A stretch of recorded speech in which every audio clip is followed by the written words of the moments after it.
We are in AP Calculus. We are on lesson 1-5, which is titled IVT and EVT, which stand for two different theorems that you'll be memorizing. I think it's 2 to 3 theorems that we're memorizing for today. And Georgia, you can turn that off. It will turn on once we're done with the lesson. The power's on the right side. There it is. And intermediate value theorem and extreme value theorem are the names of those. I think on the back side it will talk to those, like they're labeled back here in case you need to figure out what they actually mean. All right, but first I need to talk about notation and then we can talk about the theorem. So let's start with the graph and let's go ahead and mark what heights mean. So I want to give the x and y coordinates of each of these points. So you can see already the x coordinate over here is A. So when I'm going to, you guys are going to follow with me, the coordinates of this point are something, comma, something. Oh, and objective is missing, but I should say the objective out loud. By the end of today, you will be able to use the intermediate value theorem and extreme value theorem to prove if there is a maximum or minimum and prove that there is a guaranteed height. IVT guarantees a height, EVT guarantees that there will be a maximum or minimum. All right, so who can give me the x and y coordinate of that point? Go for it, Diego. I want to say that is 1, 1. Oh, good. Yeah, so Or the, A, there it is. A, Y. So it's A for the x coordinate, and the y coordinate, how do I say the height at A? You know how to do this from the past few lessons. A. Oh, let me give you guys a hint because this is not well explained. Let's go ahead and assume this blue function is f of x. Then the height here would be A. f of F of. f of A. No, F of A, okay. So in here I'm gonna write f of A. And that is interpreted as height at A, or the y coordinate at A. Let's try to make sure that we go through all these. Alden, what is going to be the x and y coordinate of this point up at the top up here?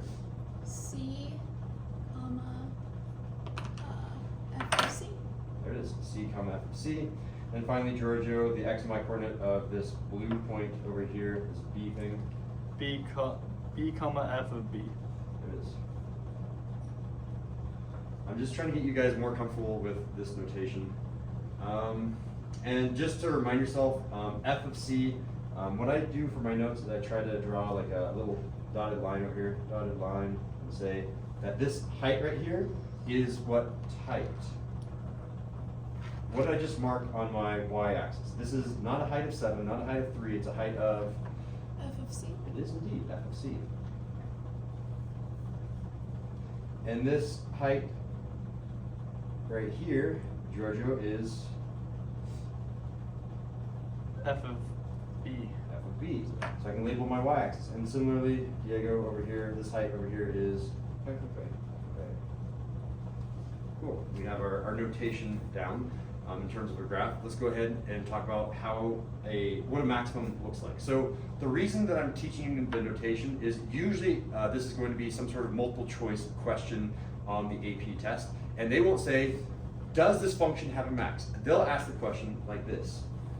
Is this thing guaranteed? Is f of c greater than or equal to f of x? That's literally a maximum. And you might think, oh my God, I have to memorize a bunch of symbols here. And the answer is yes, only if you don't know how to interpret. Yes, if you're stupid. But if you're smart, I will show you how to be smart about this. Watch this. So f of, whenever you see the word f of, you automatically want to think of height, right? So this is height.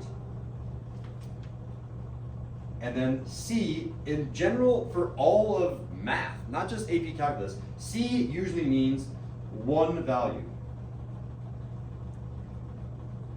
And this specifically is an x coordinate, but everything is an x coordinate on the inside. So my interpretation of that entire left-hand side is one height. If I put the two together, one value and height of one value is one height. And then we already know how to say this symbol, but we can write it down again. What is this symbol? Someone shout it out. Greater than or equal to. It's greater than or equal to. So we always say that this is this thing is a greater than or equal to And then finally, we have to be very careful about this one because we have never had this interpretation before. But F, again, still means height. So I'm going to go ahead and do another arrow. This F right here means height. I don't know why I'm switching colors so many times. Let me do this one with green. This F right here still means height. And this X in here is no longer an X, but it means all X's or all points. So I'll say all possibilities, all. I'm just going to say all. That's the easiest way to say it. So the interpretation of this entire right-hand side is the height of all.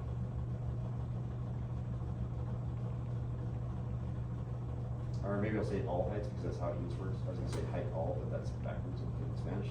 All heights. I can spell.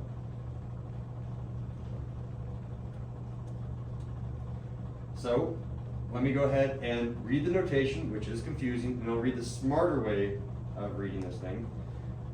F of c is greater than or equal to f of x. Cool. That's the official definition of a maximum. But the way that I would read this, the smart way, is one height is greater than or equal to all heights. If one height is always bigger than all the other heights, that's a maximum. It just sounds like a maximum. If one height is bigger than all the other heights, that's the biggest height, the maximum height, yes. So basically it says which one is taller. Yeah, which is the tallest. Okay. That's another way of interpreting it. Okay. But again, when people read this in a textbook, I know, like even in college, I would read something like that and be like, in one ear, out the other. I'll try to memorize that later. That's too hard. But it's really important to memorize not only the notation, but the meaning of the notation, because that's how you're going to start reading it in the future. And this will come up over and over and over again. I will probably put this on all of our tests from here on out. You have the possibility. Have I told you guys how tests work in AP Calculus? It's the way it should work in all classes, but it's very apparent in AP Calculus. The first test, yeah, there's 20 questions. In the next test, I'll give you 16 to 17 questions that are brand new, and I'll give you 3 to 4 questions that were verbatim from the first test. What's verbatim? Verbatim just means exactly. Like if number 3 says y equals 7x plus 5, y equals 7x plus 5 will be the exact same problem. I will give you the exact same problem from the first test on the second test. And the general way that I choose the problems to put onto the second test, I choose the hardest ones, which is your incentive to know that first test inside and out, because then they're just freebies at that point. And there is a hidden note in there that you could think about. Since the first test is all multiple choice, and I know number 17, or I know number 6 was C, and I see number 6 again, but it's now number 19, you know the answer is still C.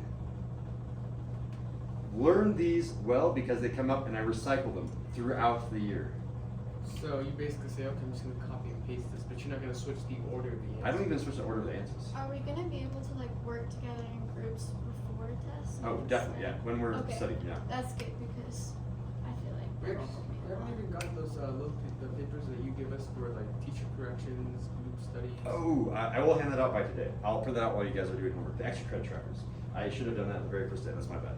All right, so now that you know the notation for a maximum, anyone want to take a guess what the notation is for a minimum? Yeah, go for it. Yeah, go. I want to say it's f of c is less than or equal to f of x. It is, and that is correct. That is the official definition of a minimum. And again, it's kind of the same interpretation, but it's one height here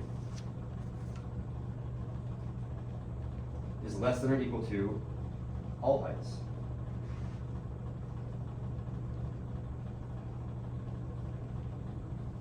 If one height is always smaller than all the other heights, it's underneath all the other heights, that is a minimum. If you're lower than all the other ones, you're a minimum. And there is a really weird question that is hard to answer here. And do I answer it anywhere on here? I do not. So there's this question right here. Why do I need an equal to sign? And I will answer that down here because I have some room. Why do I have an equal to sign here?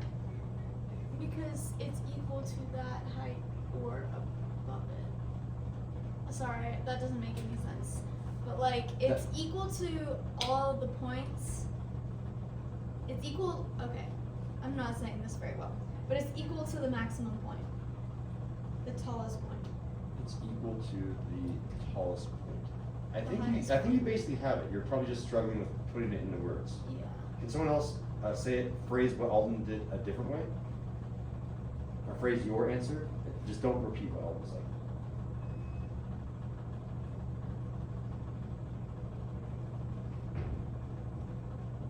You guys both staring at me. You raise your hand. Oh, sorry.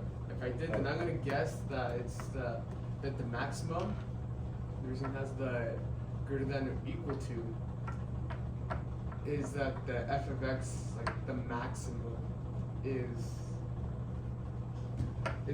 the maximum of the f of x is equal to f of c.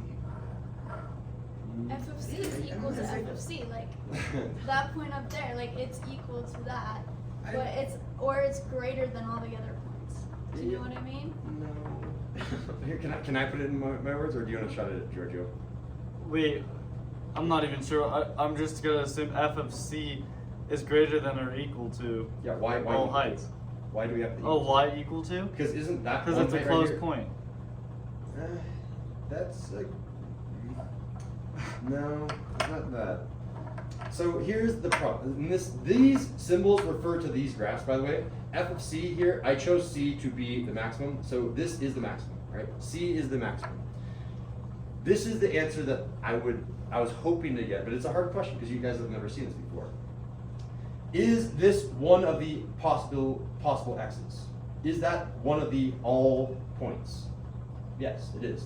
This is one of the all points. When I say all points, I literally mean that point, that point, that point. I'm talking about the infinite number of points. So there could be another point on f of c. That is actually an interesting question. Yes, and then we have to talk about the difference between local maximum and absolute maximum. But I was more asking this. Did you know that this point is one of the all points? Did you know that this point was one of the all points? Did you know that this point was one of the all points? Guess what else is one of all of the points? The maximum itself is one of all of the points. That's what I was saying, just not in good words. Yeah, and I kind of caught that as well. So we could be equal to one of the all points. One of the all points is the actual maximum itself. So that's why we have to have that equal to sign. It's pedantic, but you do need to have that point there if you ever have an explanation. Luckily for you guys, the first 5 tests and the majority of the AP Calculus test is multiple choice. So you don't have to worry about it. You just say, I choose C out of A, B, C, D, E. You're done. Anyway, let's go ahead and talk about types of intervals really quickly. This should be a review from Algebra 1 from what it's worth, or for what it's worth, and I want to talk about this. So I want to be able to write all x values in this interval between u and u. How would I say all x values between u and u for that type of point versus this type of interval? This interval is much different from this interval because that has closed points, this one has open points. So how do I write the different types of intervals? So there is what is called interval notation. We can write this off to the side. I'm going to first do interval notation.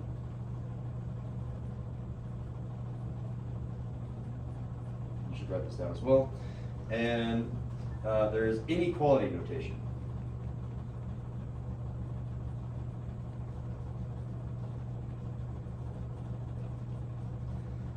The 2 types of notation. And here's the thing, because it's multiple choice, you don't get a choice on what type of notation is used. You need to be comfortable with both of them.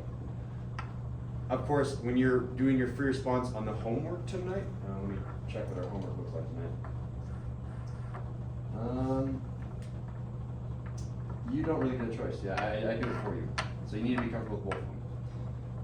Interval notation looks like this. And wait, do you guys know it? I don't want to steal your thunder. Nope. Okay. Interval notation is my favorite. It goes like this. You say x is between a, comma, b. So nice. Look at that. But over here, again, I'm still between a and b. The difference between the 2 graphs is when you have a square bracket, that means I'm allowed to be equal to. I have a closed point. If you forgot the word closed point, you should write it in your notes. That's closed, and this is also closed. And the difference between closed and open, one of them is a filled-in point, the other one is an open point, or a not filled-in point. This one is going to be parentheses. Parentheses means you are not equal to that point. And there is a bit of a difference. Luckily for AP Calculus, the distinction isn't that important, but when you take college level classes, you do need to know the difference between these. So the first one with the brackets is Allowed to be equal to. illegal. Yep. Equal. Equal to. And the ones that are parentheses are not equal to. Exactly. All right, what about inequality notation? It is much more complex, but essentially you say, okay, now we have a value of x, we have a value of x, and when you say that x is between A and B. So I say that x is between A and B, between A and B. The only difference between these two is one of these has an equal to sign, the other one does not. And you should definitely know that one of these is a closed interval, the one on the left is, I already wrote down, a closed interval, the one on the right is an open interval. Cool. We have our notations done. Any questions on notation? The first half of today's lesson is just reviewing notation and learning maximum and minimum notation. And we're moving on to the actual theorems today to hit our objective. Can you use IVT and EVT? And it is filled with notation. That's the reason that we start with notation. All right, so the first thing that you need to have, every single one of the three theorems from this unit has a necessary requirement, a need, and then if that requirement has been met, if it has been met, then it will therefore always 100% of the time prove something. So the first requirement, the need for IVT is it needs to be continuous. If f of x is continuous, then it will always and always prove that f of x, the function, the heights, will always go through all heights between your starting height, f of a is your starting height, and your ending height.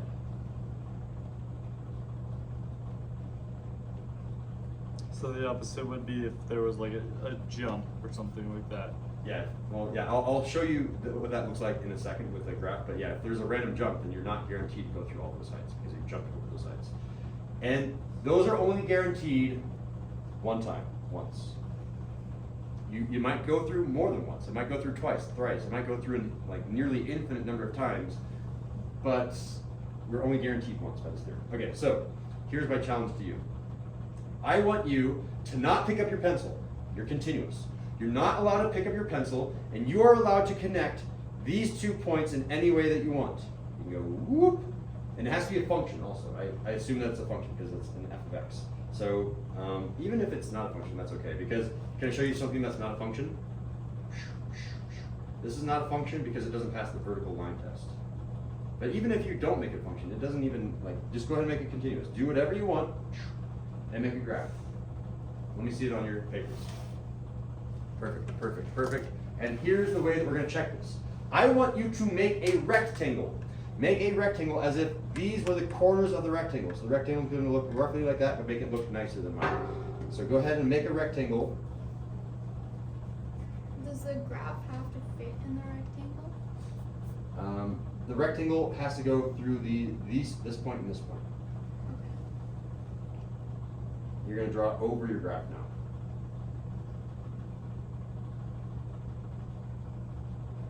That was cheating. That was definitely cheating. I don't know what you mean. I just can freehand perfect rectangles.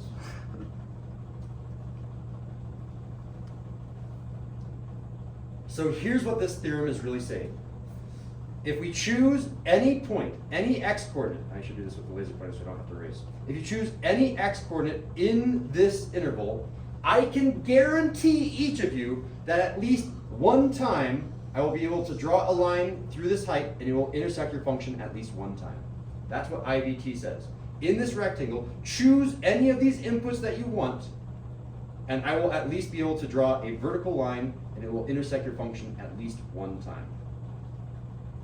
Check. Does that work for your function? Choose anything that you want. Choose one random point and just check. Choose one random point and say, okay, let me give you an example for mine so you can see what I'm asking for you. Maybe my function went like this. I'm going to, and maybe I want to make mine an actual better function. I'm going to choose this random point right, I don't know, right here.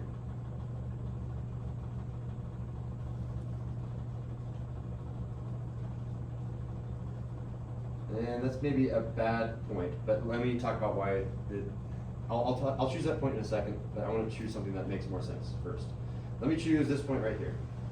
It comes and intersects this function down here. So far, so good. That height is guaranteed. That height is guaranteed. Let me show you that something that is not guaranteed. This height right here. That intersects a function up here. Was this height ever guaranteed? No, it's outside the rectangle. I can only guarantee heights that are between this height and this height. This height is not guaranteed because it's not. It's actually above f of b. F of b is the height at b. This height was not guaranteed because it falls outside the rectangle. But everything inside the rectangle, I will, no matter how I draw these horizontal lines, I'm going to intersect my function at least one time. So it could happen, it's just not guaranteed. Yeah, and it could. But we're after something that is guaranteed. These are theorems. These are things that will be guaranteed. They're hardcore. All right, and it doesn't even matter. You can try it again. Do something that you think is super tricky in that second graph.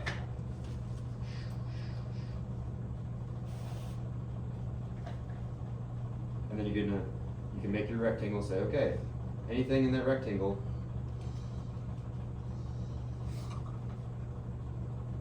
I can draw a vertical line, a horizontal line through anything, and I will be able to intersect at least once. Draw any horizontal line that you want, boink, boink. No matter what, it will pass through the function at least one time. So I will write that down in words. Horizontal, and I'll put in parentheses here, height.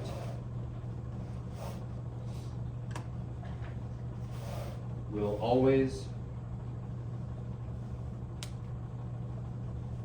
intersect one time, or I'll also say once, in the rectangle.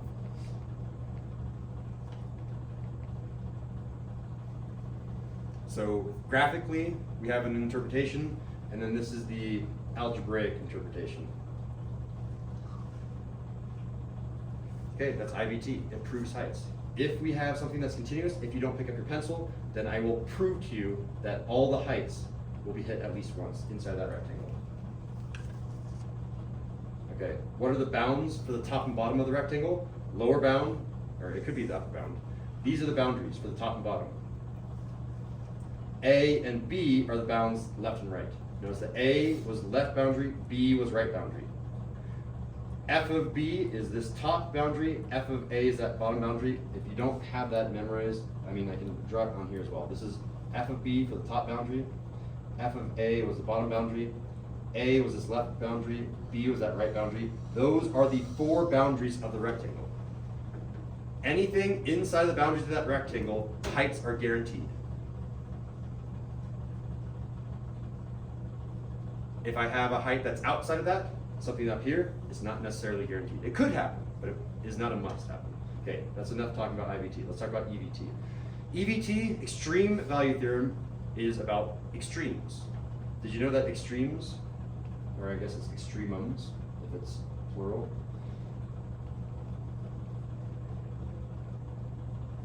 Extremums are talking about things like maximums and minimums. Or you can say the extremes. Is it extremums or extremes? I've always heard extremums before, but maybe it is extremes. I'm Extremes down sounds myself. better.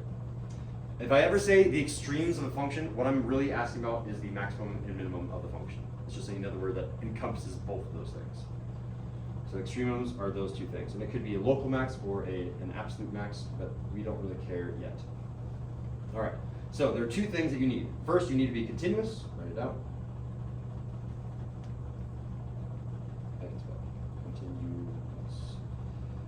And second, you need to have what type of interval? A closed interval. If even a little bit is open, then it's not necessarily guaranteed. All right.